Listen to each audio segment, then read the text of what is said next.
Rao sir ಅವ್ರಿಗೆ ಒಂದು ಮಕ್ಕಳ ಥರ ಬೆಳೆದಿರೋದು.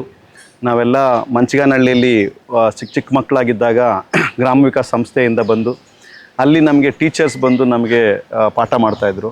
ಹಾಗೆ ಸಂಜೆ ಹೊತ್ತು ಊಟ ಕೊಡ್ತಾಯಿದ್ರು. ನಮ್ಮ ಅಣ್ಣ ಕೂಡ ನಮಗೆಲ್ಲ ಕುರಿ ಮೇಯಿಸ್ತಾ ಇದ್ದಾಗ ಮನೆಗಳು ಕುರಿಗಳು ಕೊಡ್ತಾಯಿದ್ರು. ಮನೆಗಳಿಗೆ ಕುರಿ ಮೇಯ್ಸೋಕ್ಕೆ ಅಲ್ಲಿ ಇದೇ ಗ್ರಾಮ ವಿಕಾಸದಿಂದ ಸಿಕ್ಕಿದ ಕುರಿಯಿಂದ ನನ್ನ ಶಿಕ್ಷಣ ಆಗಿದೆ. ಇವತ್ತಿಗೂ ಆ ಒಂದು ದೊಡ್ಡ ಇಂಪ್ಯಾಕ್ಟ್ ಮಾಡಿದಂಥ ಈ ಗ್ರಾಮ ವಿಕಾಸ ಸಂಸ್ಥೆಯಲ್ಲಿ ನಾವು ನೋಡಿದಂಥ MN ರಾವ್ ಸರ್ ಅಂತೂ ಎಲ್ರಿಗೂ ಸ್ಫೂರ್ತಿದಾಯಕರು. ನಾವು ಈ ಒಂದು ಸಮಾಜ ಸೇವೆ ಕಾರ್ಯಕ್ರಮಕ್ಕೆ ಬರೋದಕ್ಕೆ ಗ್ರಾಮ ವಿಕಾಸ ಕೂಡ ಒಂದು ಮುಖ್ಯ ಕಾರಣ ಆಗಿದೆ. ಯಾಕಂದರೆ ನಾವು ನೋಡಿದಂಥ ಮಕ್ಕಳಾಗಿದ್ದಾಗ ಈ ಸಂಸ್ಥೆನ ನೋಡ್ತಾ ಇದ್ವಿ. ಹಾಗೆ ನಾನು MSW ಮಾಡಿ ಮಾಸ್ಟರ್ ಆಫ್ ಸೋಷಲ್ ವರ್ಕ್ ಮಾಡಿ ಈಗ ಸ್ಪರ್ಶ ಅಂತ ಒಂದು ಸಂಸ್ಥೆ ಮಾಡಿ ಬೆಂಗಳೂರಲ್ಲಿ ಮಕ್ಕಳಿಗೋಸ್ಕರ ಕೆಲಸ ಮಾಡ್ತಾರೆ.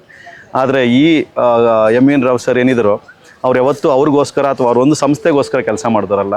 ನೂರಾರು ಸಂಸ್ಥೆಗಳು ಕಟ್ಟೋದಕ್ಕೆ ಒಂದು ಸ್ಫೂರ್ತಿ ಕಟ್ಟಿ ಒಂದು ನೂರಾರು ಜನ ಮಹಿಳೆಯರನ್ನು ಮತ್ತು ಚಿಕ್ಕ ಏನೂ ಮಾಡೋಕ್ಕಾಗದಿದ್ದರೂ ಕೂಡ ಸಹ ನಿಮ್ಮಿಂದ ಆಗುತ್ತೆ, ನೀವು ಮಾಡ್ತೀರಾ ಅಂತೇಳಿ ಒಂದು ಸಂಘಟನೆಗಳನ್ನು ಕಟ್ಟಿ ಕೋಲಾರಲ್ಲಿ ಕ್ಯಾನ್ ನೆಟ್ವರ್ಕನ್ನು ಕ್ರಿಯೇಟ್ ಮಾಡಿ ಕೆರೆಗಳ ಅಭಿವೃದ್ಧಿ, ಮಹಿಳೆಯರ ಅಭಿವೃದ್ಧಿ, ಮಹಿಳಾ ಸಂಘಟನೆಗಳನ್ನು ಕಟ್ಟಿ ಇವತ್ತು ಅನೇಕ ಮಹಿಳೆಯರು ತಮ್ಮ ಕಾಲ ಮೇಲೆ ತಾವು ನಿಂತ್ಕೊಂಡಿದ್ದಾರೆ. ಅಂದರೆ ಅದಕ್ಕೆ ನಮ್ಮ ರಾವ್ ಸರ್ ತುಂಬ ದೊಡ್ಡ ಇದಕ್ಕೆ ಮತ್ತು ಕೆಲಸ ಮಾಡಿದ್ದಾರೆ.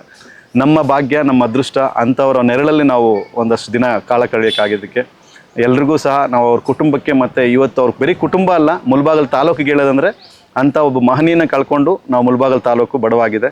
ಅದಕ್ಕೆ ನಾವೆಲ್ಲರೂ ಸಹ ವಿಷಾದ ವ್ಯಕ್ತಪಡಿಸ್ತಾ ಅವ್ರು ಏನು ದಾರಿ ಹಾಕ್ಕೊಟ್ಟಿದ್ದಾರೋ ಆ ದಾರಿಯಲ್ಲಿ ನಡೆಯೋದಕ್ಕೆ ನಾವೆಲ್ಲರೂ ಪ್ರಯತ್ನ ಮಾಡೋಣ. ಧನ್ಯವಾದಗಳು. ನಮಸ್ಕಾರ. ನನ್ನ ಹೆಸರು ಪಾರ್ಥ ಅಂತ. ನಾನು ಇದೇ ಗ್ರಾಮ ವಿಕಾಸಲ್ಲಿ 80ರಿಂದ 82ನೇ ಇಸ್ವಿವರೆಗೂ ನಾನು ಇಲ್ಲಿ ಕೆಲಸ ಮಾಡಿದ್ದೆ. ಆವಾಗ ರಾವ್ ಅವರು ಸರ್ಚಲ್ಲಿ ತರಬೇತಿಗೆ ಅಂತ ಬಂದಿದ್ದರು, ಡಿಗ್ರಿ ಮುಗಿಸ್ಕೊಂಡು.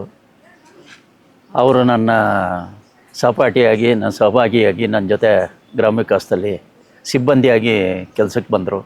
ಆಗ ನಾನು ಅಂಬ್ಲಿಕಲ್ಲು, ಕುನಿಬಂಡೆ ಮತ್ತು ಮಂಚಗಾನಹಳ್ಳಿಯಲ್ಲಿ ಕೆಲಸ ಮಾಡ್ತಾಯಿದ್ದೆ.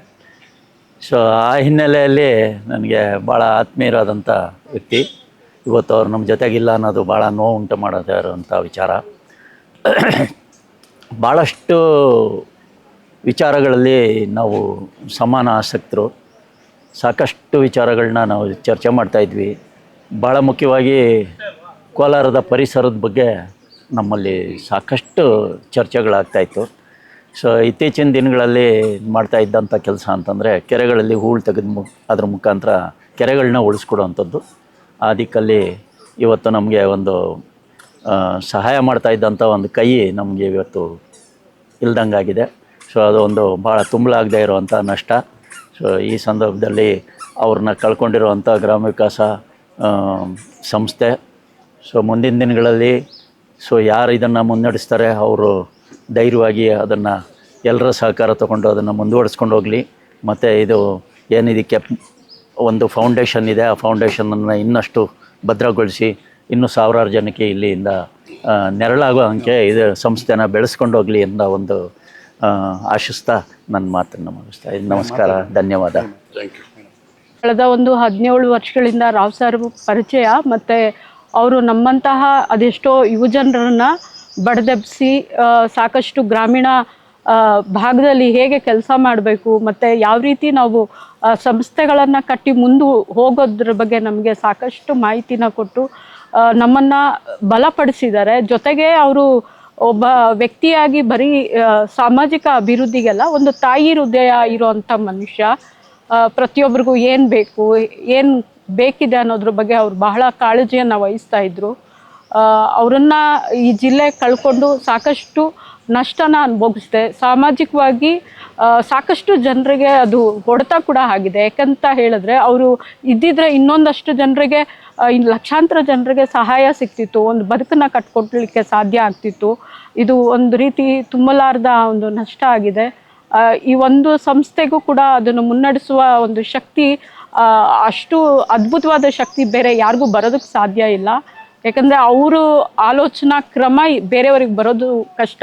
ಆದರೆ ಮುಂದೆ ಯಾರು ನಡೆಸ್ಕೊಂಡು ಹೋಗ್ತಾರೆ ಅವ್ರಿಗೆ ಭಗವಂತ ಅವ್ರಿಗೆ ಧೈರ್ಯ ಕೊಡಲಿ ಮತ್ತು ಅವ್ರಿಗೆ ಸಹಾಯ ಮಾಡಲಿ ಅಂತ ಆಶಿಸ್ತೀನಿ. ಮತ್ತು ರಾವ್ ಸರ್ ಎಲ್ಲೇ ಇರಲಿ, ಅವ್ರು ನಮ್ಮ ಮಧ್ಯೆ ಇದ್ದಾರೆ. ಅವರ ಕನಸುಗಳು ಏನಿತ್ತು ಅಭಿವೃದ್ಧಿ ಕ್ಷೇತ್ರದಲ್ಲಿ ಅದನ್ನು ಮುನ್ನಡೆಸ್ಕೊಂಡು ಹೋಗೋದಕ್ಕೆ ನಮ್ಮೆಲ್ಲರಿಗೂ ಒಂದು ಸ್ಫೂರ್ತಿದಾಯಕ ಮತ್ತು ಪ್ರೇರಣೆ. ಮತ್ತು ಎಷ್ಟೋ ಈ ಜಿಲ್ಲೆನಲ್ಲಿ 100 ಕೆರೆಗಳಿಗಿಂತ ಹೆಚ್ಚು ಕೆರೆಗಳನ್ನ ಅಭಿವೃದ್ಧಿಪಡಿಸಿದ್ದಾರೆ.